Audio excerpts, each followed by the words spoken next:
UGC net JRF शोध अभिक्षमता research aptitude अध्याय 2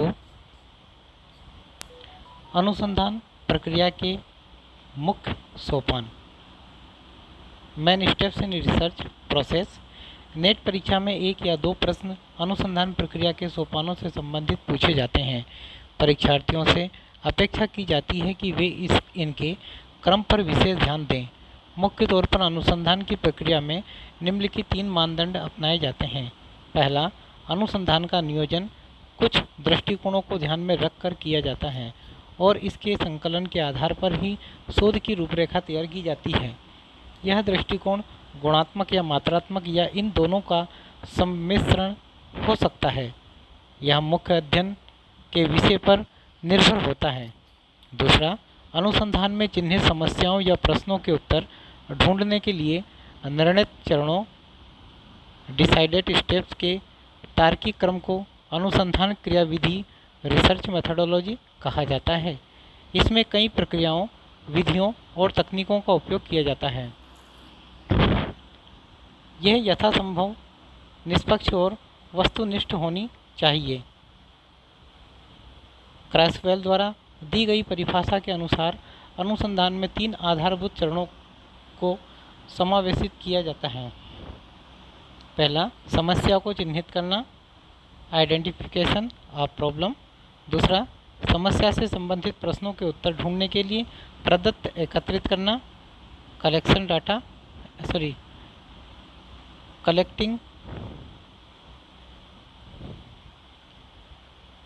data to answer the question.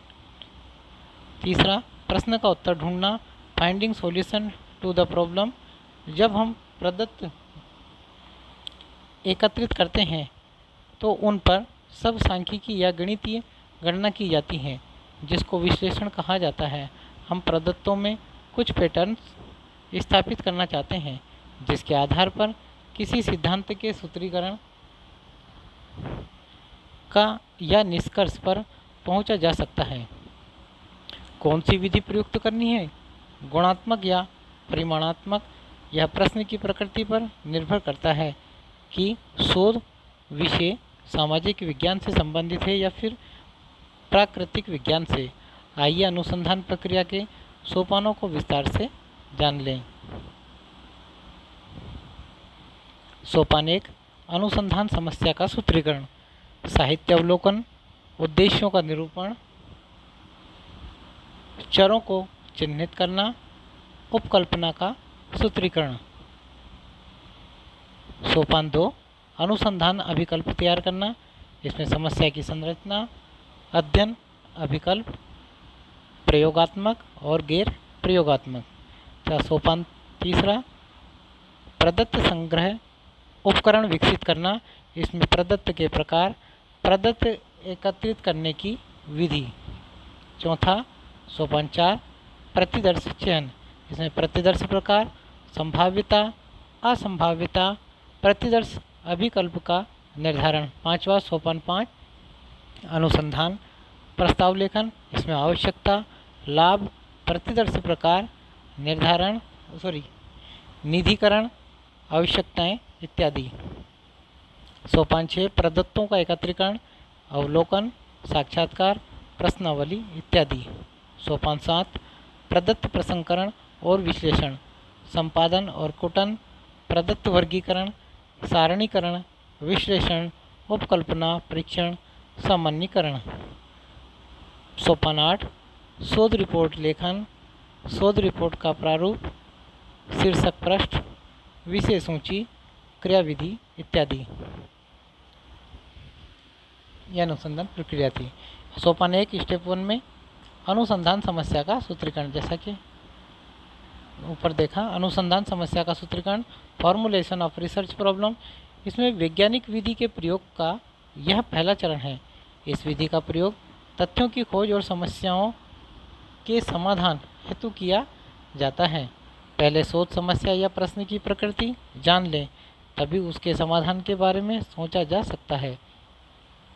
अनुसंधान समस्या के सूत्रीकरण में प्रयुक्त सोपान, अनुसंधान के व्यापक क्षेत्र की पहचान करना, identifying a broad area of research interest, व्यापक क्षेत्रों को उपक्षेत्रों में विभाजित करना, dividing broad areas into sub areas, अभिरुचि के क्षेत्रों का चयन करना, selection an area of interest, अनुसंधान में प्रश्न या समस्या चिन्हित करना, आइडेंटिफाइंग क्वेश्चंस।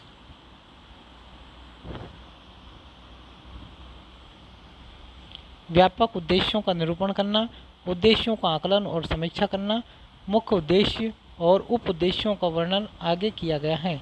अनुसंधान समस्या का चयन करते समय ध्यान रखने योग्य बातें। अनुसंधानकर्ता का सरोकार एवं रुचि। सामान्यतः अनुसंधान में संसाधनों का बहुत उपयोग होता है। शोध में कई अप्रत्याशित समस्याएं उत्पन्न होती हैं, इसलिए वांछित प्रेरणा स्तर को बनाए रखने के लिए शोधार्थी की शोध परियोजना में रुचि होना आवश्यक है। दूसरा, प्रबंधनीय परिमाण। शोध अध्ययन का नियोजन यथासंभव उपलब्ध समय और संसाधनों के अनुरूप ही किया जाना चाहिए, इसलिए इसमें स्पष्टता का घटक होना चाहिए। अवधारणा का मापन। अवधारणाओं के संकेतक, सूचक, मापन, विधि आदि पूर्ण रूप से स्पष्ट होने चाहिए। विशेषज्ञता का स्तर। अनुसंधान में शोध कार्य के लिए कौशल के पर्याप्त स्तर की आवश्यकता होती है। प्रासंगिकता। यहाँ भी एक वस्तुनिष्ठ शब्द है, लेकिन शोधकर्ता और उसके गाइड के लिए यह ध्यान रखने योग्य बात है। प्रदत्तों की उपलब्धता। शोध अनुसंधान के विषय को अंतिम रूप देने के पहले उससे संबंधित प्रदत्तों की उपलब्धता सुनिश्चित की जानी चाहिए। नैतिक मुद्दे। अनुसंधान समस्या के निरूपण से पहले नैतिक मुद्दों और उनका निदान सोचकर रखना चाहिए। साहित्य का प्रारंभिक अवलोकन। Preliminary literature review. साहित्य की समीक्षा संपूर्ण अनुसंधान प्रक्रिया का एक अभिन्न हिस्सा है। किसी भी शैक्षिक अनुसंधान पर कार्य करने से पूर्व शोधार्थी के लिए यह आवश्यक है कि वह पहले अपने विषय से संबंधित साहित्य, पत्रिकाओं तथा सूचनाओं का सर्वेक्षण करे। ऐसा करना प्रत्येक परिचालन चरण में महत्वपूर्ण योगदान देता है। इस सोपान के माध्यम से शोधकर्ता स्वयं को संभावित शोध विषय के विभिन्न पहलुओं से परिचित करवा पाता है। साहित्य की समीक्षा के मुख्य उद्देश्य इस प्रकार हैं। यह समीक्षा अनुसंधान समस्या का समाधान करने के लिए शोधकर्ता के ज्ञान को बढ़ाती है। इसके द्वारा अनुसंधानकर्ता समस्या पर सुचारू रूप से ध्यान केंद्रित कर पाता है, उसमें अधिक स्पष्टता आती है। इससे अनुसंधान की प्रामाणिकता में सुधार लाने में भी सहायता मिलती है। यह अनुसंधान क्रियाविधि में सुधार लाने में सहायक होता है।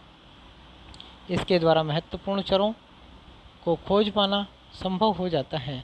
यह अनुसंधान के निष्कर्षों की पृष्ठभूमि तैयार करता है। इससे हमें यह भी पता चलता है कि वर्तमान ज्ञान संग्रह में अनुसंधान की वजह से कितनी वृद्धि हुई है। इस प्रक्रिया में मुख्य 3 चरण। पहला, वर्तमान साहित्य की खोज। दूसरा, समीक्षा एवं तीसरा, सैद्धांतिक दृष्टिकोण विकसित करना सम्मिलित है। साहित्य के अवलोकन के मुख्य स्रोत पुस्तकें और पत्रिकाएं होती हैं। पत्रिकाओं में यह संभावना विशेष रूप से रहती है कि पूर्व अनुसंधान के निष्कर्षों और उनके प्रकाशन में 2 या 3 वर्ष का अंतराल रह जाए। आजकल शोधार्थी इंटरनेट पर भी काफ़ी सीमा तक निर्भर हैं, लेकिन इस बात का अवश्य ध्यान रखना चाहिए कि नेट पर उपलब्ध जानकारी के स्रोत प्रामाणिक हो। शोध के अंत में साहित्यिक अवलोकन के स्रोतों को संदर्भ ग्रंथ सूची में सूचीबद्ध किया जाता है। उद्देश्यों का निरूपण। Formulation of objectives. उद्देश्य वे लक्ष्य होते हैं जिन्हें आप अपने अध्ययन से प्राप्त करते हैं। वे पाठक को इस बात से अवगत कराते हैं कि शोधकर्ता शोध कार्य के माध्यम से क्या सिद्ध करना चाहता है। उद्देश्यों के शब्द बहुत ही सटीक और विशिष्ट होने चाहिए। उद्देश्य दो शीर्षकों के अंतर्गत लिखा जा सकता है, मुख्य उद्देश्य और उप उद्देश्य। मुख्य उद्देश्य मेन ऑब्जेक्टिव। मुख्य उद्देश्य को हम शोध अध्ययन का मूल तत्व भी कह सकते हैं। इससे शोध को दिशा बोध मिलता है। इनसे चरों के संभावी परस्पर संबंधों जिनको शोधकर्ता स्थापित करना चाहता है के बारे में जानकारी मिलती है। उप उद्देश्य विषय के वह विशेष पहलू हैं जिनकी आप अपने अध्ययन की मुख्य रूपरेखा में जांच करना चाहते हैं। उद्देश्यों को संख्यानुसार सूचीबद्ध किया जाना चाहिए। उद्देश्यों के शब्द स्पष्ट, पूर्ण एवं विशिष्ट होने चाहिए। प्रत्येक उद्देश्य में अध्ययन के केवल एक ही पहलू को सम्मिलित करना चाहिए। उद्देश्यों को लिखते समय कार्य उन्मुख शब्दों एवं क्रियाओं का प्रयोग करना चाहिए। उद्देश्य मुख्य शब्दों के साथ आरंभ होने चाहिए, जैसे निर्धारण करना, यह पता लगाना, यह मापना या स्पष्ट करना आदि आदि। मुख्य उद्देश्य एवं उप उद्देश्य का उदाहरण। मुख्य उद्देश्य आधुनिक शिक्षण तकनीकों के उपयोग और छात्र प्रदर्शन के मध्य संबंध का पता लगाना। उप उद्देश्य आधुनिक शिक्षण तकनीकों के उपयोग और छात्र प्रदर्शन के मध्य संबंध के विस्तार की सीमा का पता लगाना।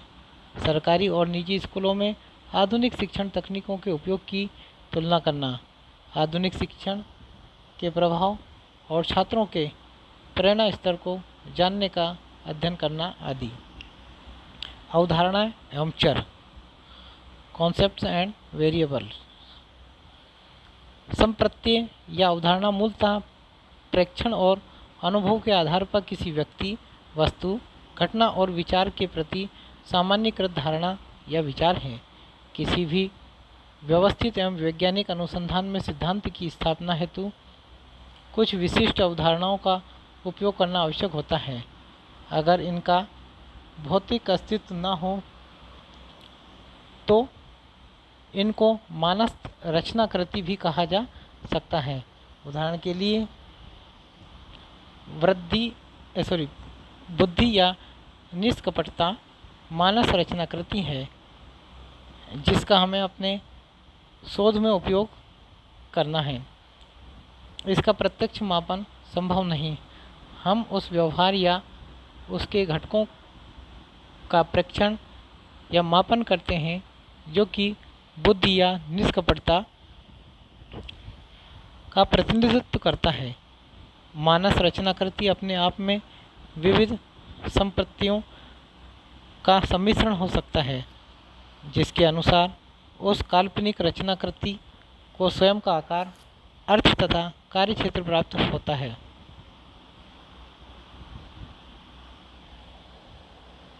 चरों के प्रकार। करणीय संबंधों के आधार पर इसमें निराश्रित चर, आश्रित चर, हस्तक्षेप चर, बाह्य चर और अध्ययन विकल्प के आधार पर श्रेणीगत चर, श्रेणीगत में स्थिर चर, द्विगोष्ठी चर और बहुगोष्ठी चर, और दूसरा निरंतर चर। अगला मापन की इकाइयों के आधार पर सक्रिय चर और विशेषता चर। चरों के प्रकार, टाइप्स ऑफ वेरिएबल्स। निराश्रित या स्वतंत्र चर। स्वतंत्र चर वह चर होता है जिस पर प्रयोगकर्ता का नियंत्रण होता है, जिसमें वह जैसा चाहे परिवर्तन कर सकता है। स्वतंत्र चर को उद्दीपन चर भी कहा जाता है। दूसरा आश्रित या परतंत्र चर। आश्रित चर वह चर होता है जिसका अध्ययन तथा मापन किया जाता है। आश्रित चर पूर्ण रूप से स्वतंत्र चर पर निर्भर करते हैं। इन पर प्रयोगकर्ता का कोई नियंत्रण नहीं होता है। पहला उदाहरण, यदि कोई इस सिद्धांत का परीक्षण करने के लिए प्रयोग करता है कि विटामिन किसी व्यक्ति की आयु संभावना का विस्तार कर सकता है, तो इस प्रयोग में विटामिन की मात्रा स्वतंत्र है। इसकी कितनी मात्रा का प्रयोग किया जाना है यह किसी वैज्ञानिक विधि द्वारा नियंत्रित किया जाता है। इस प्रयोग में जीवन अवधि को हम आश्रित चर अथवा स्वतंत्र चर द्वारा प्रभावित चर कहेंगे। दूसरा उदाहरण, परीक्षा में प्राप्त अंक परिश्रम एवं बौद्धिक स्तर पर निर्भर करते हैं। आश्रित चर परीक्षा में अंक 0 से 100 तक मापा गया। निराश्रित चर परिश्रम घंटों में मापा गया एवं बौद्धिक स्तर IQ। इसके अतिरिक्त इस प्रकार अनुसंधान में हस्तक्षेप चर और बाह्य चर भी हो सकते हैं। हस्तक्षेप चर, इन्हें मध्यम चर के रूप में भी जाना जाता है। यह स्वतंत्र एवं आश्रित चर के मध्य संबंध स्थापित करते हैं और इसमें एक चर दूसरे चर को प्रभावित करता है। ये चर अनुसंधान प्रक्रिया को भी समझने में सहायक होते हैं। बाह्य चर, वास्तविक जीवन की परिस्थितियों में ऐसे कई कारक या चर हो सकते हैं जो कि परिणाम को प्रभावित करते हैं। वे चर वास्तव में परिणामों की व्याख्या करने में स्वतंत्र चर के साथ प्रतिस्पर्धा करते हैं। शोधकर्ता की इन चरों का अध्ययन करने की वास्तविक या विशेष रुचि नहीं होती है। अध्ययन अभिकल्प के आधार पर चरों के प्रकार। अध्ययन अभिकल्प, जिसका वर्णन आगे किया गया है, के आधार पर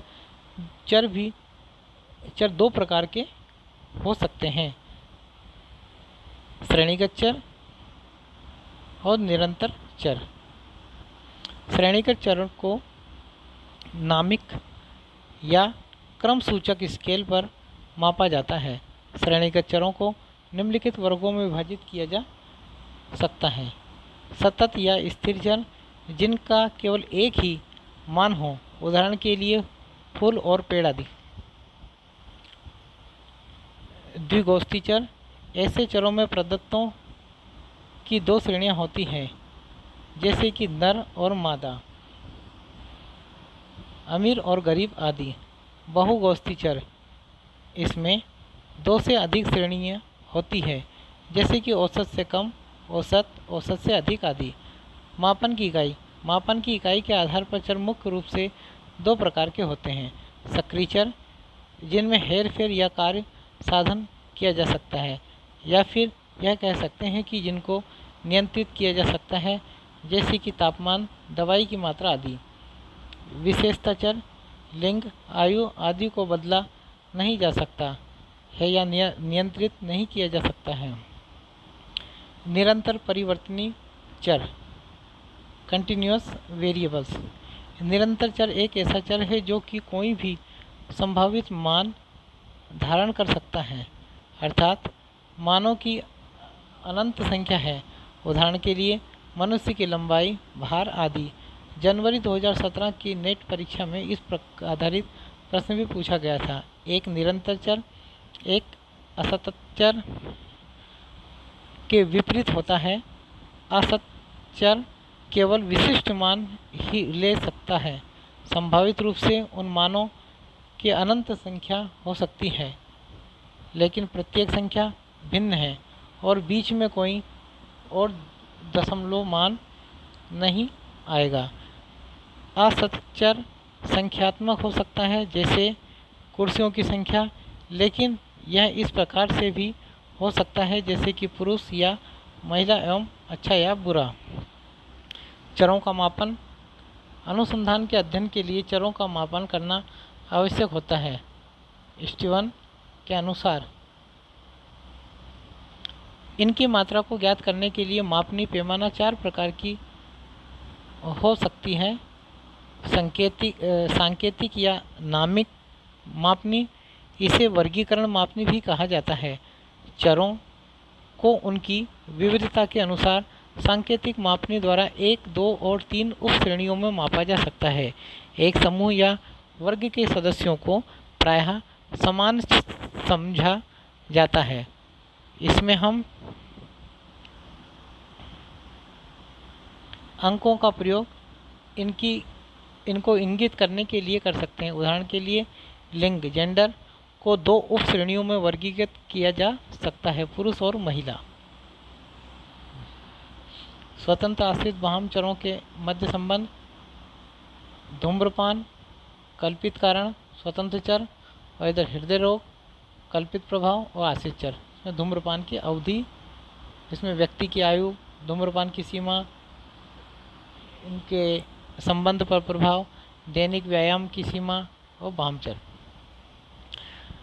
क्रम सूचक मापनी, यह मुख्य रूप से उपसमूहों को एक निश्चित आरोही या अवरोही क्रम में व्यवस्थित करता है। उदाहरण के लिए परीक्षा के अंकों को अलग अलग तरह से प्रस्तुत किया जा सकता है, जैसे संपूर्ण परिमाणात्मक रूप में अंकों में, या फिर प्रतिशत के रूप में, या फिर श्रेणी ग्रेड्स में। इसी तरह सामाजिक आर्थिक स्थिति को निम्न वर्ग, मध्यम वर्ग और उच्च वर्ग के रूप में वर्गीकृत किया जा सकता है। मध्यम वर्ग को आगे निम्न मध्यम, मध्यम मध्यम और उच्च मध्यम श्रेणियों में विभाजित किया जा सकता है।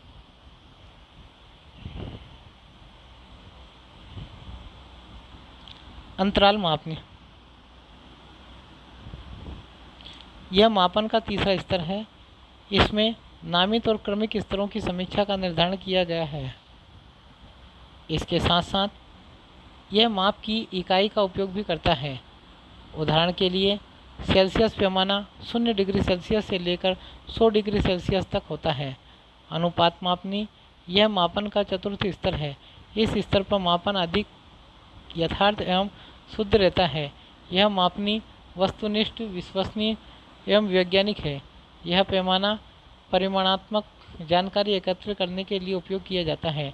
यह सांकेतिक, क्रमसूचक एवं अंतराल मापनी के गुणों का सम्मिश्रण है। इसका एक निश्चित प्रारंभिक बिंदु होता है। अनुपात मापनी में अंक या बिंदु समान दूरी पर होते हैं और इसका शून्य बिंदु अर्थपूर्ण होता है। मापन के स्तर मापनी, वर्गीकरण नामिक, नॉमिनल स्केल, प्रकृति, समानता, मापन, आवृत्ति, वितरण, बहुलंक। मापनी क्रमिक, प्रकृति, समानता से बड़ा, और मापन मध्यांक, शतांश, इनकी रो। मापनीय अंतराल, प्रकृति, समानता से बड़ा किन्हीं दो अंतरालों का ज्ञान अनुपात, मापन, औसतांक, मानक विचलन, सहसंबंध। मापनीय अनुपात, प्रकृति, समानता से बड़ा किन्हीं दो अंतरालों का ज्ञात अनुपात, किन्हीं दो मापनीय मूल्यों का ज्ञात अनुपात, और मापन ज्यामिति, औसतांक और विचलन गुणांक। व्यवहार आधारित मापनी, यदि आप शिक्षक के प्रति छात्रों के व्यवहार का पता लगाना चाहते हैं तो प्रश्नावली की रूपरेखा, विस्तृत प्रश्नावली या बंद प्रश्नावली या मिश्रित प्रश्नावली हो सकती है। अगर शोधकर्ता ने बंद प्रश्नावली प्रश्न निर्मित किए हैं तो प्रतिवादी को यह विकल्प दिए जा सकते हैं: दृढ़तापूर्वक, सहमत,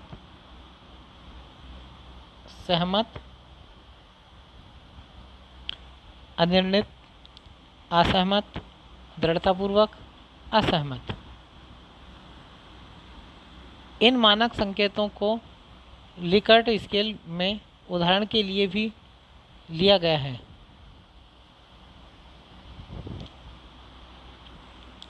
व्यवहार आधारित पैमाने के प्रकार। गुणात्मक अनुसंधान के क्षेत्र में व्यवहार आधारित मापनी बहुत महत्वपूर्ण है। व्यवहार आधारित मापनी के विभिन्न प्रकार निम्नलिखित हैं। लिकर्ट मापनी, इसे संचित दर निर्धारण मापनी भी कहा जाता है। यह इस धारणा पर आधारित है कि प्रत्येक कथन या वस्तु का समान महत्व या प्रभाव होता है, इसलिए इनकी मापनी पर भी मूल्य एक ही होना चाहिए। एक शिक्षक की गुणवत्ता में कई आयाम सम्मिलित हो सकते हैं, जैसे ज्ञान के आधार, संचार कौशल, शिक्षण सामग्री की प्रस्तुति, संगठन, शिक्षण सामग्री का संगठन आदि। शिक्षक के बारे में कथन, ज्ञान का अच्छा आधार, अपर्याप्त संचार कौशल, शिक्षण सामग्री की अच्छी प्रस्तुति या प्रशासनिक योग्यता। प्रतिवादियों का विभिन्न पहलुओं के प्रति भिन्न भिन्न दृष्टिकोण हो सकता है। कुछ विवरण सकारात्मक, नकारात्मक या निष्पक्ष हो सकते हैं। कुछ उत्तरदाताओं या दूसरों की तुलना में अधिक सकारात्मक रवैया हो सकता है। यह संख्यात्मक मापनी भी हो सकती है। थर्स्टन मापनी यह लिकर्ट मापनी जैसी ही है, लेकिन इस मापनी में भिन्न भिन्न विवरणों के प्रभाव या भार महत्व को निर्दिष्ट किया जाता है। जैसे कि ज्ञान के आधार को 1.5 का भार महत्व दिया जा सकता है, शिक्षण सामग्री की प्रस्तुति को 2 का इत्यादि। गटमैन मापनी यह मुख्य रूप से अनुपात मापनी पर आधारित है। इसे विकसित करना काफ़ी कठिन कार्य है। कारक विश्लेषण, कई बार शोधार्थी शोध के लिए अधिक कारक या चर उपयोग में लाना चाहता है, लेकिन इससे शोध प्रक्रिया में जानकारी एकत्र करने, गणना आदि में समस्या आ सकती है। जैसे कि मान लीजिए कि हस्तलेखन और चित्रकारी में आपस में सकारात्मक सहसंबंध है, तो शोधकर्ता इनमें से एक ही का प्रयोग करता है। इसको कारक विश्लेषण कहा जाता है। उपकल्पना का सूत्रीकरण करना। मनुष्य स्वाभाविक रूप से जिज्ञासु है। जब हम किसी घटना या तथ्यों का अवलोकन करते हैं तो मन में स्वाभाविक रूप से प्रश्न उठता है कि ऐसा क्यों हुआ या ऐसा ही क्यों हुआ, कुछ और क्यों नहीं। जिस घटना या वस्तु का वह अवलोकन करता है उसके बारे में व्याख्या, निरूपण या स्पष्टीकरण चाहता है, जिसमें ज्ञात तथ्य सहायता करते हैं, परंतु कुछ अवलोकनों का तथ्यों के अभाव में निरूपण नहीं किया जा सकता। ऐसी स्थिति में कुछ सिद्धांत या प्रतिमान स्थापित किए जाते हैं ताकि अप्रत्यक्ष तथ्यों का उपयोग प्रत्यक्ष को समझने में किया जा सके। तब यह अनुसंधान बन जाता है। अप्रत्यक्ष तथ्यों के बारे में शिक्षित अनुमान को उपकल्पना, परिकल्पना या अभिकल्पना कहा जाता है। फिर प्रदत्त के आधार पर उस शिक्षित अनुमान या समाधान को स्वीकार या अस्वीकार किया जाता है। इससे हमें समाधान की पृष्ठभूमि मिल जाती है। कुछ सामाजिक शोधों में परिकल्पना नहीं भी हो जाती या वह काफ़ी देर के बाद प्रस्तावित किया जाता है। सरल भाषा में कहा जाए तो एक शोधकर्ता को समस्या के समाधान का पूर्ण ज्ञान नहीं होता। अगर ज्ञान हो तो फिर शोध की आवश्यकता ही नहीं। वहाँ उसकी समस्या के बारे में एक शिक्षित अनुमान लगाना चाहता है, जिसको उपकल्पना कहा जाता है। वैज्ञानिक दृष्टिकोण से उपकल्पना 2 या 2 से अधिक चरों के बीच के परीक्षण योग्य समाधान को कहते हैं। परीक्षण योग्य का अर्थ यह है कि उपकल्पना में चरों के बीच संबंधों को दर्शाता हुआ कथन सत्य है या असत्य। इससे शोध को एक दिशा मिलती है। उपरोक्त चर्चा से परिकल्पना की निम्न विशेषताएं सामने आती हैं। यह एक अस्थायी कथन है। यह चरों के बीच तार्किक संबंधों को स्थापित करने का प्रयास है। इस सोपान तक हम उसकी वैधता से अनभिज्ञ होते हैं। यह यथासंभव सरल होना चाहिए। इसका सामान्यीकरण संभव हो। उपकल्पना के मुख्य कार्य। Main functions of hypothesis. उपकल्पना का संबंध जनसंख्या या समष्टि की एक या एक से अधिक विशेषताओं से रहता है। हालांकि किसी शोध के लिए उपकल्पना तैयार करना महत्वपूर्ण है, लेकिन यह पूर्ण रूप से आवश्यक नहीं है। संपूर्णतः वैध अनुसंधान किसी उपकल्पना को तैयार किए बिना भी आयोजित किया जा सकता है। सामान्य रूप से उपकल्पना का सूत्रीकरण निम्नलिखित कार्य करना है। यह शोध अध्ययन में स्पष्टता एवं विशिष्टता लाते हैं तथा उस पर ध्यान केंद्रित करते हैं। यह प्रतिदर्श अभिकल्प तैयार करने में सहायता करता है। यह अध्ययन को अधिक वस्तुनिष्ठ बनाते हैं। इससे सिद्धांत विकसित करने में सहायता मिलती है। उपकल्पना के प्रकार, टाइप्स ऑफ हाइपोथेसिस। वर्णनात्मक उपकल्पना यह उपकल्पना विशेषताओं का वर्णन करने के लिए तैयार की जाती है। उदाहरण के लिए, भारत के शहरी क्षेत्रों में बेरोजगारी की वर्तमान दर 10% है। सापेक्ष या संबंधपरक उपकल्पना, यह दो चरों के बीच के संबंध को दर्शाती है। उदाहरण के लिए, शहरी क्षेत्रों में रहने वाले माता पिता अपने बच्चों की शिक्षा पर अधिक धन खर्च करते हैं। व्याख्यात्मक उपकल्पना, इसमें दो चरों के बीच कारण और प्रभाव के संबंध की व्याख्या की जाती है। उदाहरण के लिए, जब वेतन में वृद्धि होती है तो खाद्य वस्तुओं पर व्यय में भी वृद्धि होती है। शून्य या रिक्त और वैकल्पिक उपकल्पनाओं की अवधारणा। Null and alternative hypothesis. इस अवधारणा का प्रतिपादन प्रोफेसर R.A. फिशर ने वैज्ञानिक जांच पड़ताल के द्वारा उपकल्पना या परिकल्पना के परीक्षण के लिए किया था। शून्य उपकल्पना का सूत्रीकरण अनुसंधान प्रक्रिया का महत्वपूर्ण सोपान है।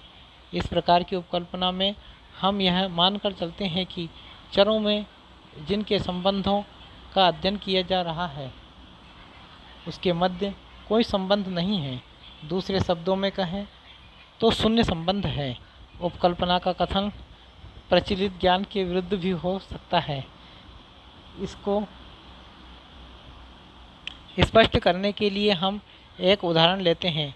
यह उदाहरण आम प्रचलित है कि कोचिंग से विद्यार्थियों के प्रदर्शन में सुधार या अंतर आता है, लेकिन जब हम शून्य उपकल्पना को वर्णित करते हैं तो यह मानेंगे कि कोचिंग से पूर्व और कोचिंग के बाद विद्यार्थियों के प्रदर्शन में कोई परिवर्तन नहीं आता, शून्य परिवर्तन, तभी इसको हम शून्य उपकल्पना कहते हैं। फिर हम इस कथन को प्रदत्तों से प्राप्त जानकारी या साक्ष्य के आधार पर चुनौती देना चाहते हैं, लेकिन शोध एक विज्ञान है और यह साक्ष्यों के आधार पर ही निर्णय लेता है।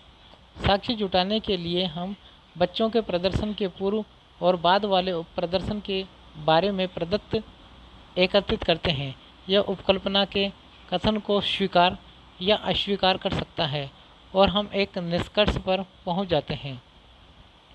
यदि शून्य उपकल्पना को अस्वीकार किया जाता है तो वैकल्पिक उपकल्पना को स्वीकार किया जाता है। एक दूसरा उदाहरण भी लिया जा सकता है। मान लीजिए एक शिक्षक के रूप में आपकी यह धारणा है कि ग्रामीण और शहरी क्षेत्रों में छात्रों के बीच में कक्षा प्रदर्शन में काफ़ी अंतर है, लेकिन शून्य उपकल्पना में हम यह मानेंगे कि ग्रामीण और शहरी छात्रों के कक्षा प्रदर्शन में कोई अंतर नहीं है। तो हम छात्रों में से एक प्रतिदर्श का चयन कर प्रदत्त एकत्र करेंगे और परिकल्पना के कथन की वैधता की जांच करेंगे। इसके लिए हम कुछ गणितीय या सांख्यिकी गणना करते हैं ताकि किसी निष्कर्ष पर पहुंचा जा सके। यह उपकल्पना कानून की इस मान्यता पर आधारित है कि कोई भी व्यक्ति तब तक दोषी नहीं है, अर्थात उसमें और सामान्य व्यक्ति में कोई अंतर नहीं है जब तक कि उसके खिलाफ साक्ष्य न मिल जाए। उसी प्रकार शून्य उपकल्पना में दो चरों में तब तक कोई अंतर नहीं माना जाता है जब तक कि शोध के परिणामों द्वारा यह सिद्ध न हो जाए। इसे सांख्यिकी उपकल्पना भी कहते हैं। Professor R.A. फिशर प्रतिकृति के सिद्धांत, यादृच्छिककरण और अनुसंधान में स्थानीय नियंत्रण जैसे अवधारणाओं के मुख्य प्रतिपादक हैं। दिशात्मक और गैर दिशात्मक उपकल्पना। छात्र और छात्राओं के शैक्षिक प्रदर्शन से संबंधित अध्ययन में शून्य परिकल्पना यह होगी कि छात्रों और छात्राओं का प्रदर्शन स्तर समान है। दिशात्मक उपकल्पना में यह कहा जा सकता है कि कक्षा प्रदर्शन में छात्र छात्राओं से अधिक सक्षम है या छात्राएं छात्रों से अधिक सक्षम है। गैर दिशात्मक उपकल्पना सिर्फ यह कहती है कि कक्षा प्रदर्शन में छात्र और छात्राओं के बीच में प्रदर्शन का अंतर है, इससे ज़्यादा कुछ नहीं है।